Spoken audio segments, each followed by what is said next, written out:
Tela yan, yung mga pera-perasong tela.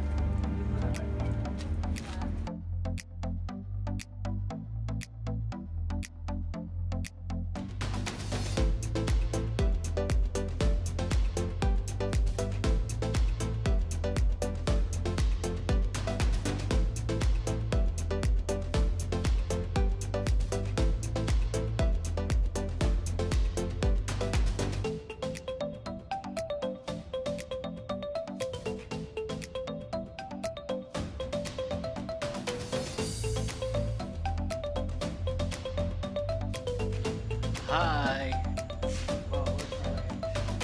So we're trying to convert the Honda CB 110 to a custom bike. Ito sana okay, no? Ito yung Honda Wave na hindi siya rehistrado, tsaka hindi siya roadworthy kasi may mga parts ng kotse, side shifter, no? Alam ko mayroong mga gumagawa niyan pero delikado kasi sa kalye, kaya mainit sa pulis yan kaya hindi na ito magamit kasi hindi na rin siya registered. Now, pero maganda to, yung mga seats, yan maganda yung seats niya. Tapos yung pipe siya, ano siyang power pipe na may kalaykay pa, silencer niya ganyan. So may tank. Hindi na rin siya magamit sa labas. Tapos ito naman, this is a Jansh custom bike. Maganda naman yung pagkaka-stretch niya. Gusto ko naman yung pagkaka-stretch niya. Tapos tignan mo yung tank niya is so weird vintage tank, no? Manibela look. So hindi na rin siya roadworthy, no? Sinubukan ko to Napa-under ko to Umaandar to Napa-under ko kaya lang naglolo ko. Talagang hindi na siya balance and everything. Yung swing arm ko sobrang haba, nagwi-wiggle dito. So hindi na rin siya roadworthy, no? Pan-display na lang siya rito. So ang hirap talaga yung ibalik siya sa dati, lalo na kung di mo na siya ma-parehistro, sayang lang. Pero may papers yan, may plate. Ito may gulong galing kay Konoha. Kung gagamitin ko to, lalagay ko sa CB. Ito hindi ko nagagalawin, dito na lang to. Nagagamit pa naman yan dyan sa labas. Kaya lang yung CB kasi registered. Tsaka maganda pa ang function niya. Talagang kompleto pa siya. Pwede pa siyang dalhin sa Marilake. Maganda pa siya. Although mabagal na siya. L110 lang. Pero yung seat, yung nito, galing din kay Konoha E-side yung tires nito. So lilipat din natin. So yun ang gagawin natin dito. Kakalasin na natin to. Di-discontinue ko na to. Yung makina lang naman ang ginagamit natin dito for training. Yung makina pwede nating paglaruan. Working yung makina nito. So now for the main event, kung sinong kakalasin natin. Ito ang kakalasin natin.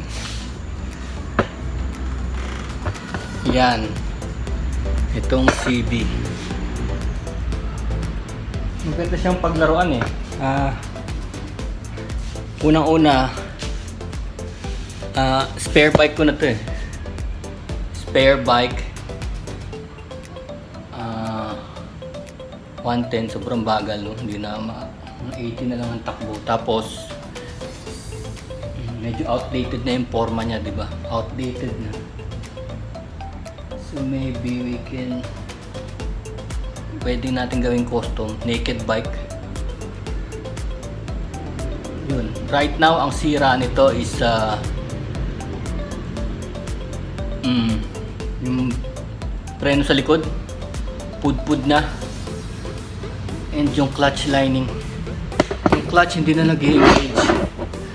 So this is 2010 model, no? So isipin nyo, wow, it's 14 years hindi pa nabubuksan makina niyan. Ngayon pa lang for the clutch. Ngayon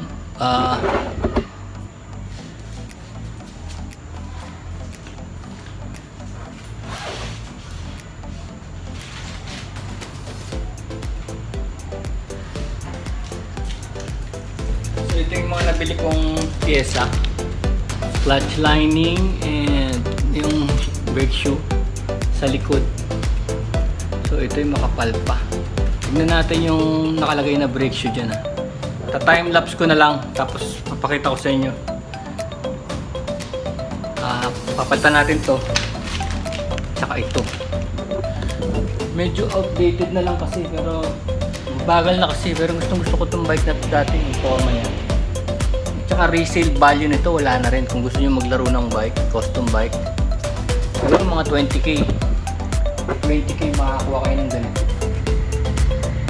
diba? Pwedeng paglaruan, diba? Sa ganong value 20k lang.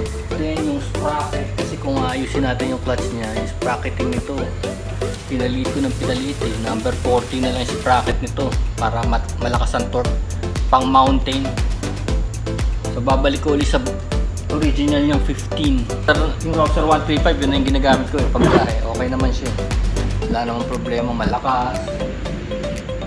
Ito rehistrado rin. So ito, tanggalin natin lahat to. So modernize lang natin ang look nito para pag tumambay tayo sa mga tambayan, instead of getting another bike, no? So gagawa lang tayo ng weird looking bike. Artist din naman ako, so at least nare-represent ko yung pagiging artist ko. And as you can see, madami tayo dito eh. This is an art bike. Look at the bicycle. So look at the bicycle. So art, right? Tapos yun yung wood bike. So yan, let's start. So unahin natin muna, ayusin muna natin yung preno sa likod. Tignan natin yung kapal ng pads. Kasi nangyayari, ang lalim na eh. Malalim na masyado eh. Pinipreno mo sa back brake, masyado na malalim. So tatanggalin natin ito. Tatanggalin lang natin to, tapos lalabas na yung gulong. Ito na yung parang itong axle na to, pag nakakuha nyo na, nalusin up yung nasa likod, bubuka na yan. Itong sa chain, tsaka yung sa lalabas to. Ito yung rubber damper. Sometimes the rubber damper, pagka may kalug yung chain, rubber damper yun.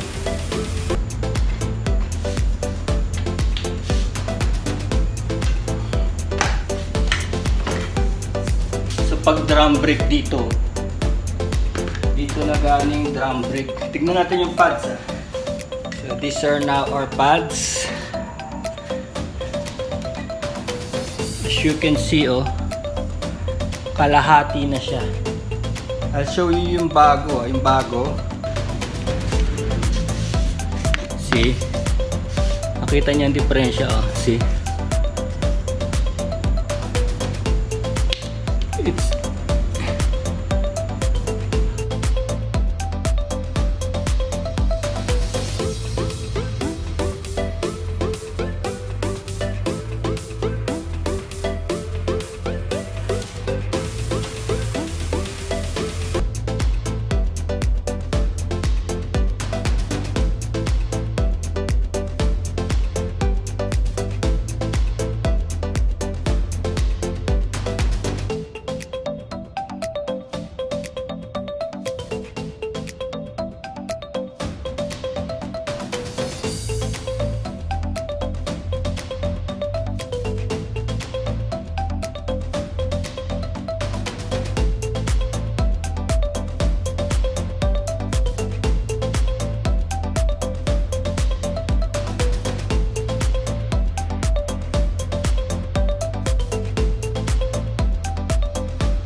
yun muna yung part 1 natin, part 1 natin dun sa custom ng CB110. So papalitan natin ng tires, tapos ayusin ko yung clutch. Kailangan naman electric torque wrench para mabunot yung nut sa gitna. So ganyan na itsura niya pag binaklas mo. So, parang kamukha na rin ng kahit na sinong bike, no? Parang pagka hinubad mo siya yung naked bike, parang kagaya na rin siya ng ibang bike. Tapos kukustomize ko yan dito. Maglalagay ako ng sarili kong design dyan na steel mesh dun sa gilid. Tapos papalitan ko ng seats at saka papalitan ko ng pipe. So yun lang, mag-iiba na itsura niyan. Yun lang papalitan ko. Tapos strip na lang, yung LED strip na lang sa likod, sa tail niya, LED strips. Tsaka ang laki ng ginaang, ang laki ng nawala. So kung magka-customize kayo ng mga motor, so yung mag-practice, maganda yung mga ganitong bike, yung mga mura lang, no? 20k, Wave 100, Wave 125, mga CB110, gano'n. Kasi ano sila yung mga standard bikes, so may tangke. So pwede mong palitan yung tangke, tapos yung may fork siya na ganyan, disc brake. So maganda pang practicean. Tapos eventually yun, kukunin yung gulong nun. Yung isang bike na yun, hindi ko na itutuloy yung paggawa nun. Kasi nga hindi naman siya roadworthy. Hindi ko na itutuloy yung paggawa nun. Nilabas ko yun, nahirapan ako kasi ang dami talagang ano, daming kulang. Tapos dahil junk parts nga siya, hindi na siya aligned, no? Hindi mo na rin siya mailayo. Dapat talaga registered and everything. Ito naman, over design na, no? So may mga car parts na, suicide shifter, so not registered. So ayoko na rin magkano kasi pag not registered pa lang ngayon, 10k ang ano eh. 10k ang multa eh. Pag not registered, ayoko kung yun ang latest. So yun, pang art na lang talaga yan. So dito na tayo sa CB110 mode. Concentrate, at least madadala ko talaga. Wala naman akong ginalaw sa kanya eh. Wala naman akong ginalaw actually sa kanya eh. In-strip ko lang yung plastic niya. So talagang legit na legit siya. Nandiyan pa yung mga signal lights, tail lights, brake lights. Yung headlight, papalitan ko na lang ng LED. Double, ganun, parang double eye. Yun na lang, gano'n na lang. Lalagyan na lang natin ng ganun. Signal lights, baka gamitin ko pa rin yung original niya signal lights. Ayun, dangling. Of course, ayos na yung preno sa likod. Papalitan na ng bagong battery. Mahina. Hopefully, makatakbo pa yan sa Marilaki. Peace. Part 1 lang yun. Stay tuned for the part 2 pag na ayos na new tires and change tires and everything.